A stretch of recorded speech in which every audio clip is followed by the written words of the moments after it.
yung hearing tungkol sa gentleman's agreement between China and supposedly former President Duterte, may schedule po ba yun before session adjourns?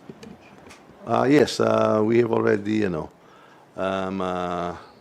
discussed this amongst the House leadership and with the committee chairman involved. So we'll try to ferret out the truth kung ano ba talaga kasi as our president said, he was horrified. So are we kasi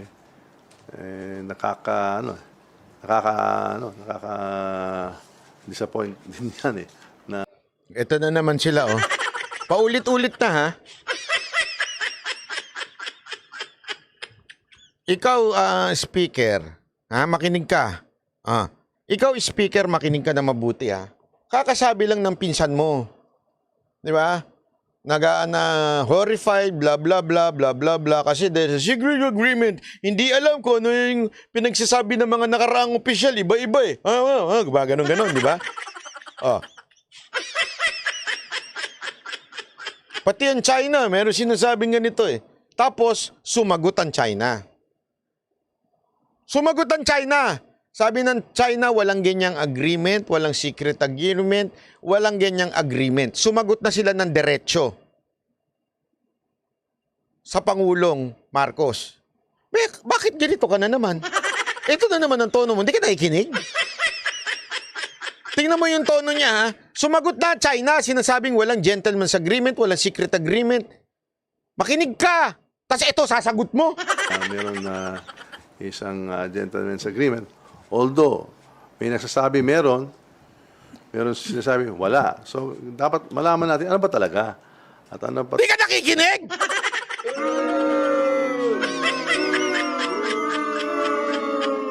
Di ba sumagot na nga ang China, sinasabi niya pinasinusinungalingan nila yung secret na yan?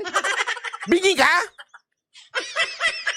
Talaga ang kasunduan noon kasi... Wala nga eh! Ano pa ulit-ulit?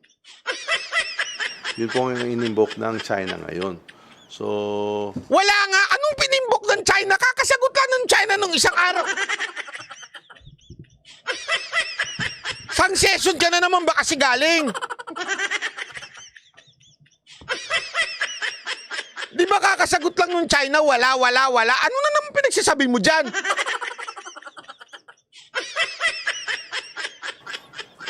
Legally speaking, if you ask me as a lawyer, that has no force and effect. However... O yan, sabi ni Diego Latigo, yung Okada issue, imbestigahan mo rin. Yung mali-malita na sabi nila, dadala-dala mo daw. Di umano, ha? Di umano. Di ba merong ganyan yung kaso mo, yung merong pinakitang kaso galing sa US na may binanggit yung pangalan mo, may dala-dala ka daw? Yun ang sagutin mo. Sir, hindi yung sinagot na ng China paulit-ulit, sinabi nila wala. Hindi ko maintindihan eh. Sino pa ba? Sabi ni Panelo, wala. Sabi ni Duterte, wala. Sabi ng China, wala. Ano ba pinagpipilitan mo?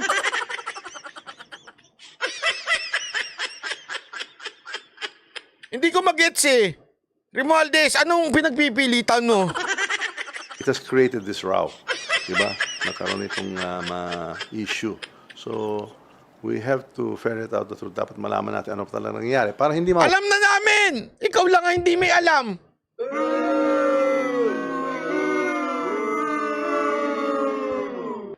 Alam mo, may hinala ako dito eh. May hinala ako dito. Maniwala kayo sa akin. Ang hinala ko dito, yung hinala ko. Ang labo.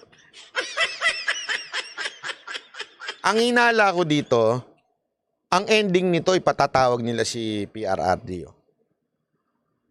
Tapos, pag hindi umattend, kung ano-ano sasabihin, paparatangan. Katulad ng ginawa nila kay Kibuloy. Ganun muna eh. Di ba, pinaratangan ng kung ano-ano. Tatago ka. Anong tawag ni Ontiveros? Pugante.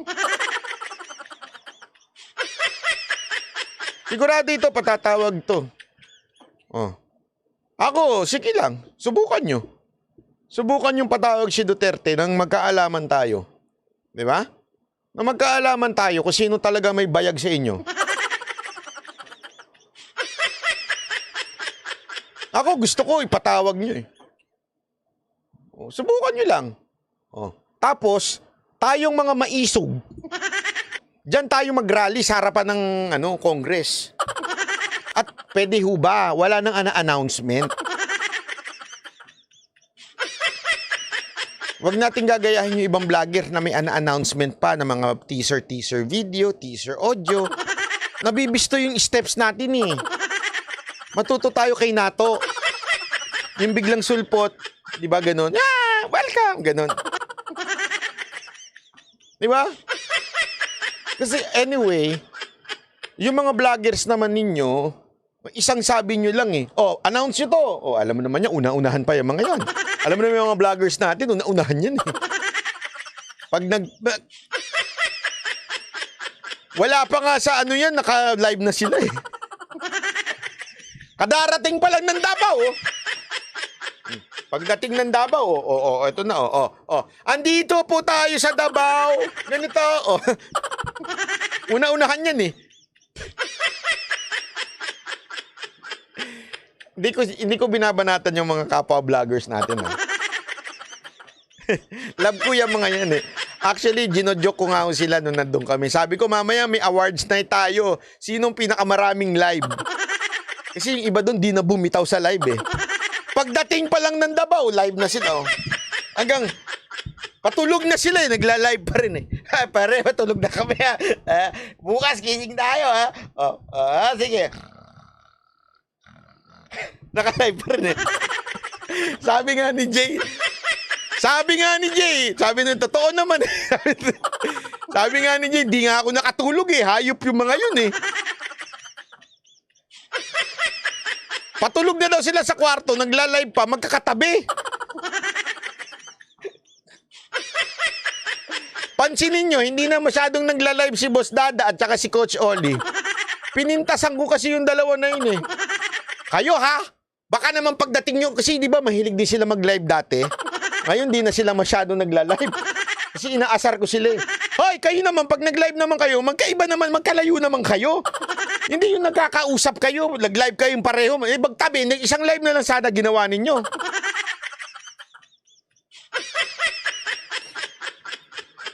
So, ano ibig ko lang sabihin? Ang ibig ko lang sabihin, mabilis naman po na maparating sa taong bayan yung gusto nyo yung iparating kung sakasakali po na magrarally ng biglaan. Huwag nyo na ho masyadong i-announce kasi dapat maging sabi nga nila, may sinabi sa Biblia yung ganyan eh. Be shrewd as a snake or a serpent, but innocent as a dove. We have to learn that, you know. It's a biblical thing. Be shrewd as a serpent, but innocent as a dove. Maging matalino daw. Alam mo yon, maging matalino sa kaparaanan, pero maging inosente pagdating sa sa ating buhay. Walang maibi-blame, ika nga, di ba? Yung biglaan lang. Ulit-uli kasi hindi tama. Diba? When there are international agreements, they have to be documented and they have been to be known in the public. Kung may treaty, kailangan ma-ratify pa yan. Kung EO yan, dapat napirma yan ng presidente, may documentation. Ini-invoke yan ng mga kaibigan natin sa China, wala man nating alam dyan. So, we want to ferret out the truth. So, hindi maulit na naman ito. Can you handle the truth? Pelikula yun, di ba? Di ba sa pelikula ganun? You wanna know the truth? Can you handle the truth? Ang problema sa inyo, speaker, you cannot handle the truth. As a matter of fact, you are not hearing the truth. Because, meron kayong gustong gawin. Kaya hindi nyo ma-handle yung katotohanan. May gusto kayong gawin.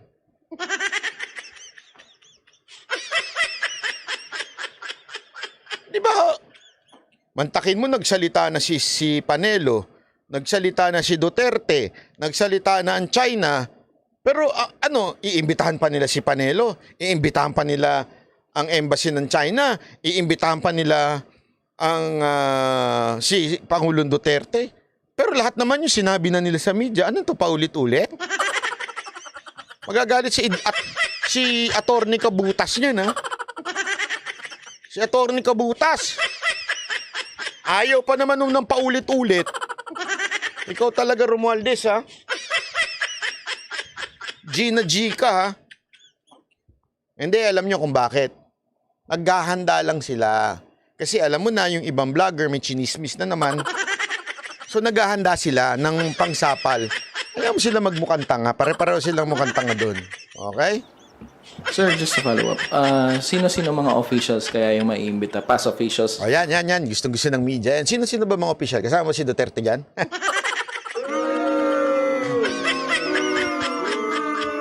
Etong mga media nito, basta anti-Duterte, talagang present sila lagi, no? Pagka anti-Duterte, present sila lagi, eh. Tama, mali. Di ba? Pero pagka maisog, wala. Isipin mo, ha? Saan ka nakakita? Nakita natin sa video, hinarang ng pulis, hinarang ng mga sasakyan, gamit, lahat hinarang na yung rally na yun. That is something big. Big story yan, ha? Breaking news yan. Breaking news na sa SMNI. Breaking news na sa lahat ng vloggers. Pero kayong media, tameme, ano talaga, bayaran na ba talaga kayo? Inaamin nyo na? Wag naman masyadong lantaran yung pagiging bayaran sa inyo. Binusog ba kayo nito? Hindi, ako nagtatanong lang, ha? Busog na busog ba kayo sa buhay? Tila atang busog na busog kayo, kaya tahimik na lang kayo, ha? Of the past Past officials. Yes. up to President Duterte, possible, sir? We can start out with the past officials kasi sila din ang dapat ang nag-execute kung may agreement, di dapat siguro yung foreign affairs nila, yung executive secretary, kung may EO, di ba? At saka yung mga nagsalita na meron. Pero yung iba, meron din isang press secretary nagsalita na meron. Yung isa naman, wala naman daw. So, Paulit-ulit, eh. Kanino kayo makikinig? If you are a lawyer, which is, you always say na you are a lawyer,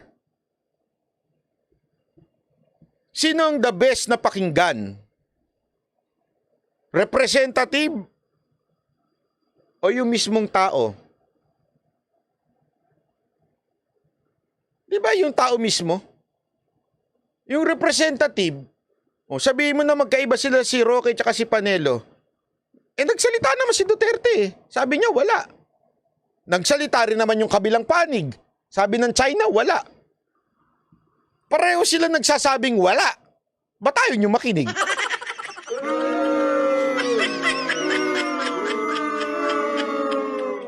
Ibig sabihin, nagbibingi-bingihan kayo, sir. Ano to? Martial law na nga, tapos bigi-bigihan pa.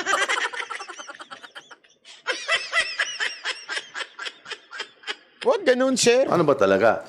Nabubudol-budol na lang. Binudol na nga nila yung China. Ngayon, Sandali, anong budol? Alam ko, hindi si Pangulong Duterte. Parang kampo niyo yun.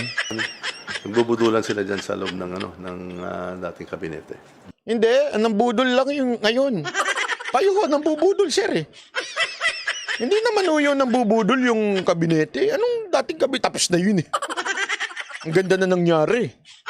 Paano nabudol doon? Ang ganda na nangyari sa bansa natin 6 years ago, eh. Di ba? Ang nabudol yung ngayon, walang nangyayari. Pambira tayo, sir. Huwag naman tayo loko-lokohan dito. Naglolokohan tayo, eh. Para lang makablame ka, eh. Pikon na pikon nga na, sir. Baka mamaya, tawagan nyo na naman si Makagago, ha? Makagago! Pasok! Pasok! Pasok!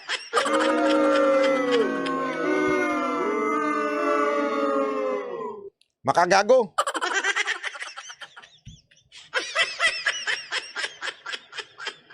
Di ba sa susunod pag magpapa-interview ka, maligo ka naman?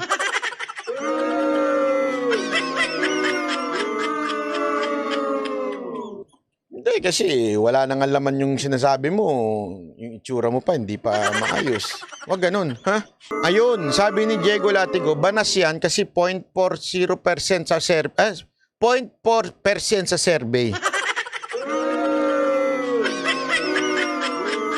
O sabi din ni Ian Nabian, 0.4 kasi sa survey kaya ganyan pikon na pikon.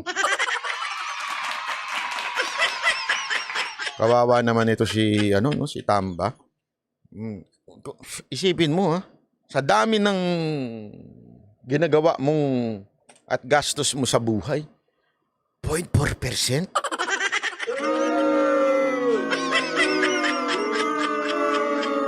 Parang naalala kong 0.4% nun si yung kumakandidatong mga may sinto-sinto.